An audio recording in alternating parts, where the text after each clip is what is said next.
Bonjour à tous, donc on va pouvoir commencer ce deuxième live de la saison 2 des lives là pendant la fermeture du zoo de Thoiry. On va attendre quelques instants que tout le monde arrive petit à petit, là vous êtes déjà une centaine.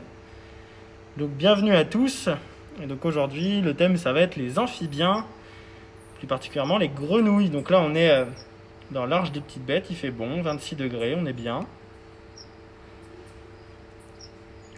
Et on va pouvoir démarrer.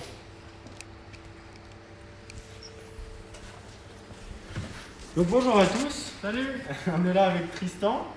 Donc Tristan qui est un de nos deux vétérinaires ici à Thoiry et qui est aussi curateur reptile et amphibien. Donc il va s'occuper plus particulièrement de tout ce qui est grenouilles, lézards, serpents, etc. Donc on vous présente là deux espèces qu'on a dans les mains qui sont des amphibiens. Donc moi j'ai ici dans ma main un triton crété qui vit ici à Thoiry. Et Tristan, il a une rainette de Kunawalu. Donc c'est une rainette dont tu vas pouvoir nous en dire un peu plus, Tristan, peut-être. Voilà, donc les amphibiens, c'est une famille finalement qui est assez méconnue.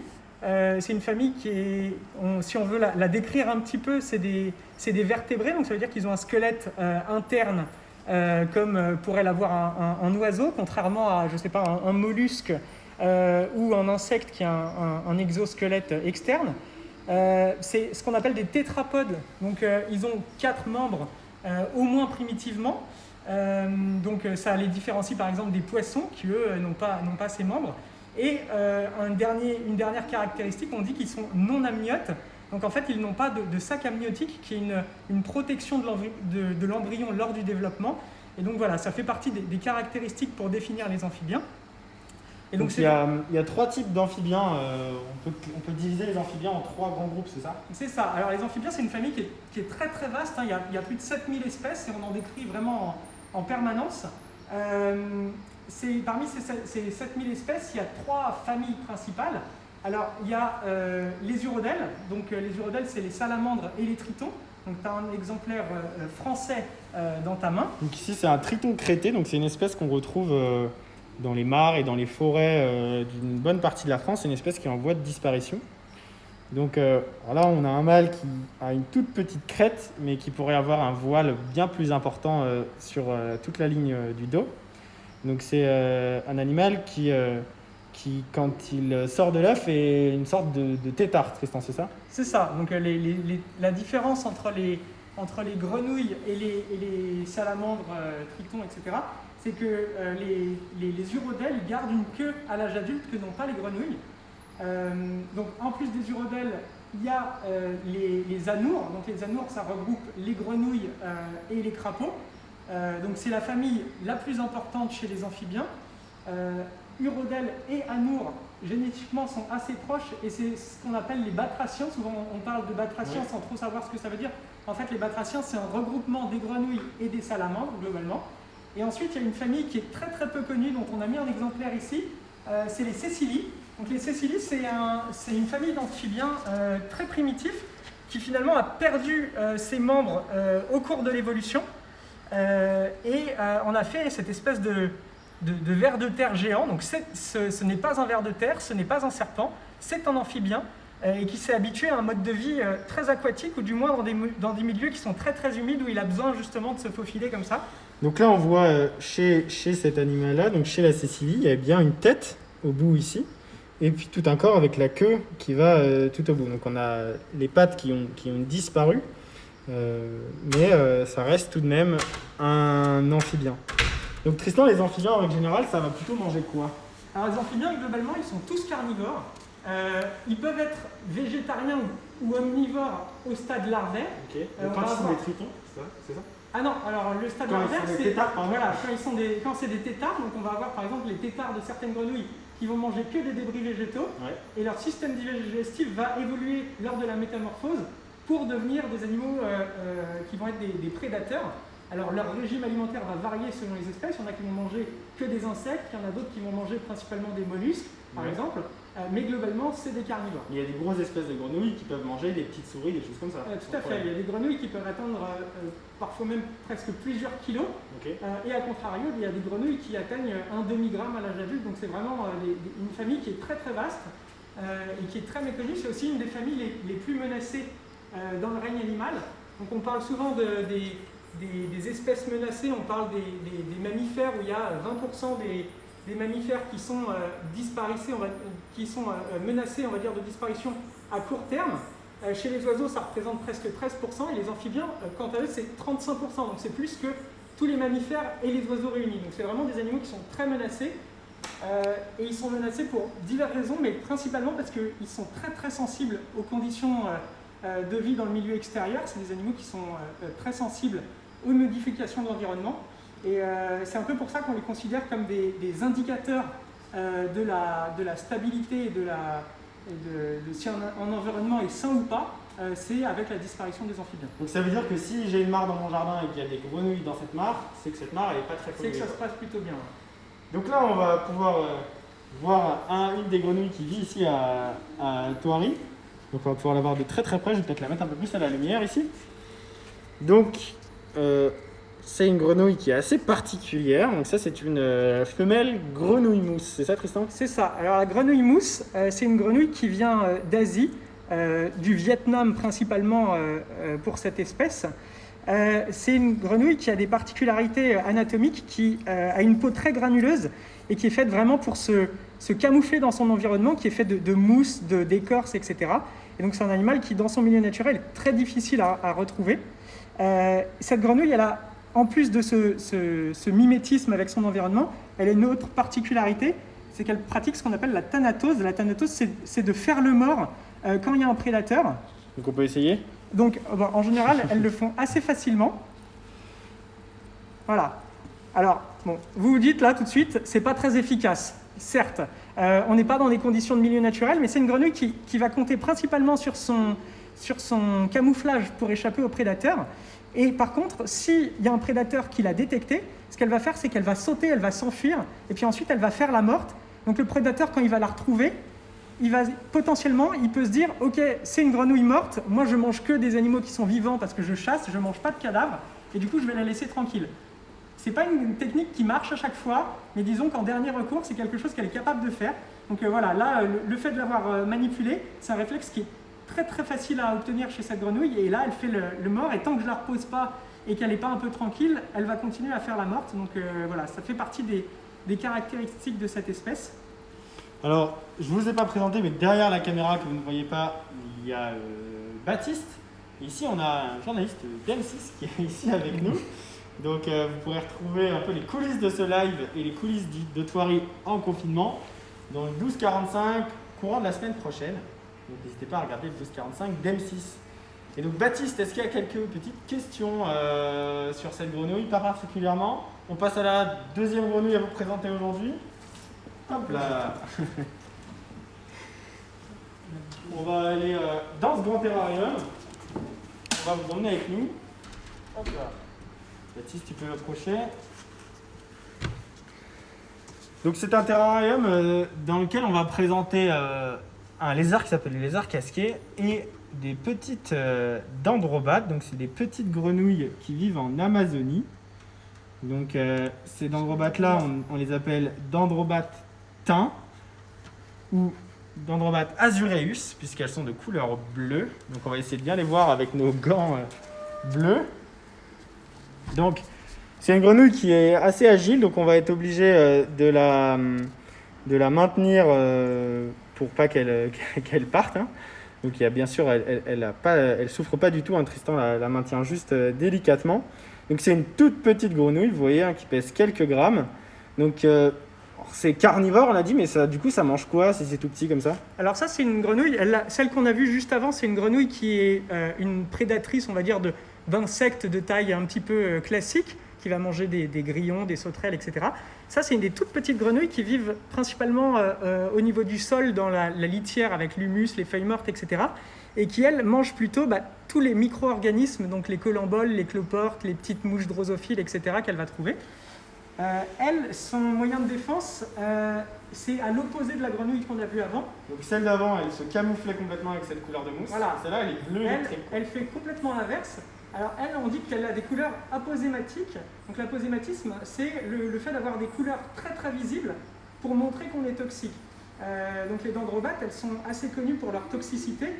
Il y a des espèces qui sont utilisées par les Indiens pour enduire leurs flèches pour chasser avec le poison de ces grenouilles-là.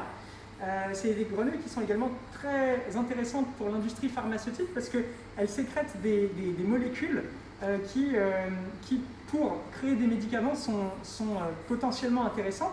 Et là, est-ce qu'elle est dangereuse du coup Alors là, elle n'est pas dangereuse parce que les toxines qu'elle sécrète, pour cette famille-là en tout cas, viennent principalement les précurseurs pour fabriquer ces toxines viennent principalement de leur alimentation dans le milieu naturel. En captivité, comme ils ne mangent pas la même alimentation, tout à fait, et ils ont peu ou pas ces toxines, et donc elles sont pas dangereuses. Je ne conseillerais pas non plus de la manger, mais en tout cas, elles n'ont pas la toxicité qu'elles ont en milieu naturel. Et est-ce que ça, on reproduit facilement en parc zoologique cette espèce-là? Alors, c'est des grenouilles qui se reproduisent relativement bien parce qu'on connaît assez bien leur mode de vie. C'est vrai que ça a toujours, c'est des grenouilles qui ont toujours fasciné parce qu'elles ont quand même des formes et des couleurs assez incroyables. On connaît bien leur mode de vie. Toutes les espèces s'élèvent pas aussi facilement, mais ça, c'est une espèce qu'on connaît bien en captivité. Et qui est on va dire un bon ambassadeur pour présenter les amphibiens parce que justement ça permet de sensibiliser les gens avec quelque chose sur lequel on a tout de suite un attrait, c'est-à-dire qu'on présenterait une grenouille toute marron, ça n'intéresserait pas forcément les gens de savoir quelles sont les particularités de cette grenouille. Par contre, forcément, voilà, quand on voit une petite pépite de couleur comme ça, c'est vite plus intéressant. Donc on a d'autres ici d'espèces d'androbates de différentes couleurs. Ici on a des jaunes et bleus, là on en a des complètement bleus, on en a d'autres sur le parc qui ont des rayures un peu plus colorées, des oranges, etc. On a pas mal d'androbates différentes et qui sont toutes originaires d'Amérique du Sud, c'est ça? C'est ça, et du coup c'est une famille généralement qui est assez intéressante. Par exemple, on présente des épipédobates aux zoo, et c'est une famille qui actuellement elle est étudiée parce qu'elle sécrète une toxine qui, si on arrivait à l'isoler et à la synthétiser, pourrait avoir des effets similaires à la morphine, donc un antidouleur, mais sans avoir les effets addictifs. Donc voilà, c'est des animaux qui sont assez étudiés finalement. Donc les grenouilles, c'est des animaux qui sont très peu connus, en grande voie de disparition, mais qui pourraient être super utiles notamment en médecine. Exactement. On va justement voir une grenouille qui a été plutôt utilisée en médecine à une époque, qui a des particularités avec la xénope. Oui, alors c'est pas la plus jolie des grenouilles, même si c'est très subjectif. Le xénope commun, donc Baptiste, je ne sais pas si tu veux le voir, c'est une grenouille qu'on voyait souvent en animalerie il y a quelques années, qui a été très utilisée en élevage. C'est une grenouille qui est originaire d'Afrique du Sud, qui a servi vraiment de modèle dans le monde animal. Dans les années 40-50, elle était utilisée comme test de grossesse. En fait, on faisait des injections, des toutes petites injections d'urine de femmes à ces grenouilles-là. Et si les grenouilles pondaient dans les 24 heures qui suivaient, c'est qu'il y avait des hormones qui étaient contenues dans ces urines. Et c'était finalement un test de grossesse. Et c'était un des premiers tests de grossesse, un des premiers tests animaux sur lesquels il n'y avait pas besoin de tuer l'animal à la fin. Donc c'était une vraie avancée dans le monde médical. Bon, bien sûr, aujourd'hui on fait autrement. On n'a plus besoin de ces grenouilles, mais en tout cas, ça a été une espèce qui a été très utilisée à une époque. Et puis parce que son mode d'élevage est assez simple, et puis ses particularités génétiques et autres en font un très bon animal pour justement la recherche. Est-ce qu'il y avait des questions, Baptiste, sur les grenouilles d'avant, etc.? Pas particulièrement. On nous a demandé si la couleur des grenouilles dépendait de leur nourriture. Alors, oui et non. C'est-à-dire que cette espèce, globalement, elle est bleue. On ne va pas la rendre verte, on ne va pas la rendre rouge. Par contre, on sait qu'en captivité, on n'a pas exactement les mêmes compositions dans l'alimentation qu'elle pourrait avoir dans la nature. Et par exemple, il y a des espèces qui vont avoir beaucoup de rouge dans la nature, qui vont perdre ce rouge et qui vont devenir plutôt orange ou jaune en captivité, tout simplement parce que leur alimentation est moins riche en pigments jaunes et en pigments rouges. Et du coup, on a une couleur qui peut être un petit peu différente en captivité, mais en tout cas, on ne peut pas choisir la couleur de cette grenouille avec l'alimentation. Ce serait marrant, mais c'est pas possible. Non. Et on va voir une dernière grenouille qui a des couleurs aussi assez particulières, un peu plus ternes, mais avec des motifs assez sympas. Donc c'est une grenouille qu'on appelle la grenouille marsupiale. Alors, je ne crois pas qu'elle vive en Australie, même si elle s'appelle grenouille marsupiale. C'est pas un kangourou non plus, Non. mais on l'appelle marsupiale à cause du fait qu'elle a une sorte de poche. Donc les marsupiaux en règle générale, donc les koalas, les kangourous, etc., vont avoir une poche dans laquelle vont grandir les petits. Et cette grenouille-là, elle va avoir ses œufs qui vont grandir dans cette poche, c'est ça Tristan? C'est ça. Alors ça, c'est les grenouilles, globalement, on a l'habitude des grenouilles qui pondent dans l'eau parce que c'est ce qu'on connaît chez nous. Il y a plein de grenouilles qui ont des modes de reproduction complètement différents. Il y en a des grenouilles arboricoles qui vont pondre dans les arbres et les œufs vont tomber au moment de l'éclosion. Il y en a d'autres qui vont faire des nids de mousse, etc. Et les grenouilles marsupiales, c'est des grenouilles qui vont incuber leurs œufs. Alors on voit, là, ici, c'est ce qu'on appelle le cloaque. Donc là, juste sous la petite tache blanche, là. Donc c'est l'orifice qui sert à faire passer les selles, l'urine, le sperme chez le mâle et les œufs chez la femelle. Et quand le mâle féconde les œufs, en fait, il les fait rentrer dans cette espèce de petite poche qu'on voit juste au-dessus. C'est le genre de petit triangle qu'on a Exactement, c'est le petit V inversé qu'on voit au-dessus. Et la femelle, en fait, elle va garder ses œufs dans cette poche pendant plusieurs semaines. Chez cette espèce, la femelle va relâcher les têtards dans l'eau, mais il y a des espèces de grenouilles marsupiales où tout le développement se fait dans la poche de la mère. Et c'est directement des petites grenouilles qui sortent de la poche, comme on pourrait avoir chez le kangourou avec le bébé qui sort superbement bien formé de la poche. Elle, c'est un petit peu intermédiaire, mais ça lui permet de ne pas avoir de prédation sur les œufs, puisqu'elle les transporte avec elle pendant plusieurs semaines. Et elle va relâcher directement les têtards, donc il n'y a pas de stade œuf qui soit libre dans l'environnement. Donc c'est un mode de vie... une adaptation, on va dire, à son milieu un petit peu particulier. Et puis, c'est une grenouille qui vit un petit peu plus frais que les autres parce qu'elle vient un petit peu plus d'altitude. Ça, c'est une grenouille qu'on retrouve notamment dans les Andes. Donc voilà, elle vit dans des forêts un peu plus d'altitude et elle a besoin d'un peu plus de fraîcheur. Donc là, on a vu un peu des grenouilles qui vivent... on a vu des grenouilles asiatiques, des grenouilles américaines, des grenouilles d'Afrique. Il y en a un peu partout sur tous les continents, des grenouilles. On en a pas mal en France. Et je crois qu'elles sont toutes en voie de disparition en France. C'est ça. Alors les amphibiens, on en a un petit peu discuté tout à l'heure. Ça fait vraiment partie des familles d'animaux qui sont parmi les plus menacés. On a parlé de leur sensibilité à leur environnement. C'est une des premières causes de leur déclin, c'est-à-dire qu'il y a tellement de pollution dans leur habitat naturel qu'en fait on a des zones où les chiffres diminuent drastiquement et c'est lié à la pollution. Mais il y a d'autres raisons, notamment la destruction de leur habitat ou sa fragmentation. Donc avec les routes, les chemins de fer, etc., les territoires des grenouilles vont être séparés. Et en fait, c'est des animaux, les amphibiens, qui vont parfois passer un peu de temps dans l'eau, parfois passer un peu de temps en forêt. Et en fait, entre ces deux milieux-là, parfois il y a des routes. Donc c'est pour ça que souvent au début du printemps, on a les crapauds, l'hiver, les crapauds qui vont pas mal se faire écraser sur les routes. Oui, c'est ça. Et du coup, c'est pour ça qu'en France, par exemple, on a quelques initiatives avec des crapauducs. Des crapauducs, exactement, c'est le terme consacré. Où en fait, il y a des associations qui se chargent de faire traverser ces animaux en toute sécurité et qui récupèrent d'un côté de la route pour les relâcher de l'autre côté, qu'ils le font avant la période de reproduction quand les grenouilles vont dans l'eau et qu'ils le font dans l'autre sens lorsque les grenouilles retournent en forêt. Donc ça fait partie des quelques moyens de protection qu'il existe pour les amphibiens. Voilà, globalement c'est une famille qui est très méconnue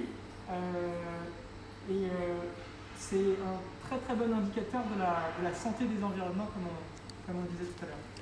On nous a demandé si les grenouilles vivaient longtemps. Alors c'est très variable, ça dépend des espèces. Il y a des grenouilles qui vivent pas très longtemps parce qu'elles ont un métabolisme très rapide, elles vont vivre quelques années. Et à contrario, il y a des espèces qui ont un métabolisme très très lent et qui vont mettre même parfois plusieurs années avant d'atteindre leur maturité sexuelle. Et forcément, pour que ça soit viable tout au long de l'évolution, pour compenser ce métabolisme lent, c'est des grenouilles qui vont vivre assez longtemps, Les petites dendrobates, on pourrait penser que comme c'est des tout petits animaux, c'est des animaux qui vont vivre très peu de temps. On sait que c'est des animaux qui peuvent vivre presque une quinzaine d'années. Donc pour un animal de cette taille-là, c'est relativement long. C'est très variable d'une espèce à l'autre. Il y a énormément de diversité chez les amphibiens. Nous, on pense naturellement à la grenouille qu'on a chez nous, mais en fait, la diversité d'espèces, de modes de vie fait qu'elles elles ont toutes des longévités qui sont très différentes. En tout cas, on espère que cette rencontre avec les différentes grenouilles de Thoiry vous a plu. Alors, c'est un peu différent d'habitude, hein. Ça bouge moins que les lémuriens, mais ça nous permet quand même de voir une grande diversité parmi ces animaux-là. On ne vous a pas présenté toutes les grenouilles de Thoiry. Il ne faut pas hésiter à venir ici à l'Arche des Petites Bêtes à la réouverture lors de votre prochaine visite. En plus, il fait bon, hein. Vous avez vu, même en hiver, on est en t-shirt. Juste avant de terminer, on voudrait vous montrer une petite chose. Vous allez venir avec nous par là-bas. On voudrait vous présenter des nouveaux arrivants à Thoiry. Donc on a des gros éléphants, des grandes girafes et des rhinocéros, et on a aussi des tout petits animaux. Donc ici, ce sont des fourmis champignonistes. On a fini avec les grenouilles pour aujourd'hui. Donc les fourmis champignonistes, ce sont des toutes petites fourmis qui vont aller couper des feuilles et les ramener à l'intérieur de ces silos-là, qui sont en fait la fourmilière. Et à l'intérieur, il faut pousser un champignon. Donc la grosse masse noire que vous voyez au centre, c'est en fait un champignon qu'elles vont nourrir grâce à ces feuilles qui vont se décomposer au sein de la fourmilière. Donc si vous avez des questions au sujet de ces fourmis, n'hésitez pas à les laisser dans les commentaires ou à nous envoyer des petites questions en message privé sur Instagram. Et dans quelques temps, on va vous faire une petite vidéo sur les fourmis champignonistes. Pour ce qui est des lives, vous pourrez nous retrouver donc tous les mercredis à partir de cette semaine et pour les semaines à venir jusqu'à la réouverture. Donc tous les mercredis. Et puis on espère que vous regardez aussi les vidéos du samedi, puisque chaque samedi on vous poste une vidéo aux alentours de 15h sur les coulisses du zoo. Donc par exemple la semaine dernière c'était sur les coulisses du bâtiment des gorilles, et là cette semaine ce sera sur les coulisses des rhinocéros. N'hésitez pas aussi à nous donner des idées si vous avez envie de découvrir les coulisses, je ne sais pas, des girafes ou des éléphants ou je ne sais. Et en fait ensuite la semaine prochaine, le prochain live qui sera à 14h30, ça va être sur les renards polaires. Voilà. En tout cas, on vous dit à bientôt. N'hésitez pas à nous laisser des petits messages. Et puis à mercredi prochain avec le renard.